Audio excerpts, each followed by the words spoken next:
Kaugnay ng investigasyon sa pagkamatay ni Ateneo student athlete Rene Baterbonia, may hindi umanong tugmang oras na naitala ang mga responder kumpara sa nakalagay sa death certificate nito, bagay na ipinagtataka ng pulisya.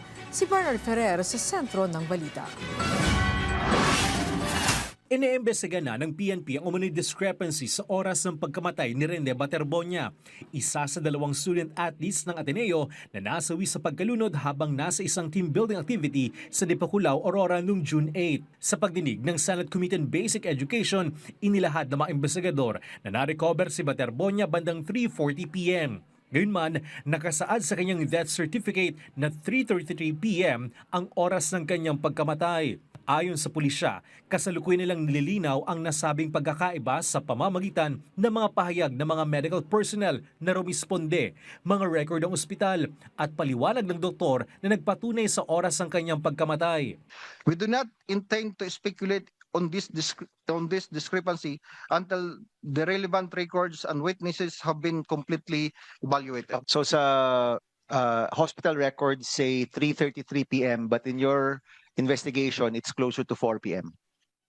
Yun yung discrepancy. On the discrepancy with regard to the as reflected in the death certificate, sir. Sa naturang pagdinig, naging emosyonal si Ateneo President Reverend Father Roberto Yap habang muling humingi ng pamanhin sa mga pamilya ni Baterbonia at Adili. Kinundi na rin niya ang cyberbullying na umuning nararanasan ng mga nakaligtas na student athletes kasunod ng trahedya.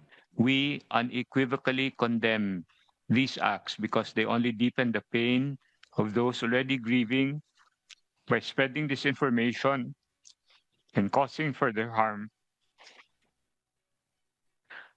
Our support for those affected does not diminish our commitment to care for every member of our community while the legal processes are ongoing.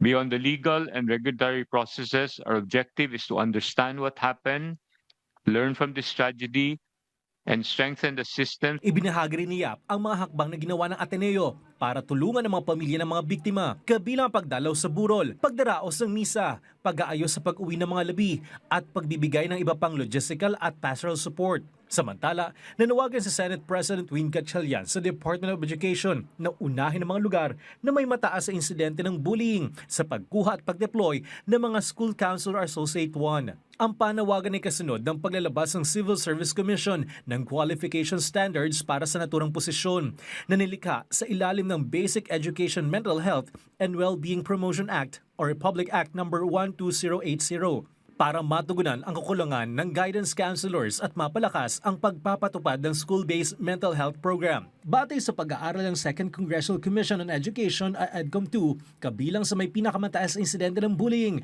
ang Region 13 at Mimaropa na sinundan ng Region 12, Region 5 at Region 1. Sa ilalim ng 2026 national budget, 2 bilyong piso inilaan para sa pagkuha ng 10,000 School Counselor Associate 1 sa buong bansa. Bernard Ferrer para sa Bayan.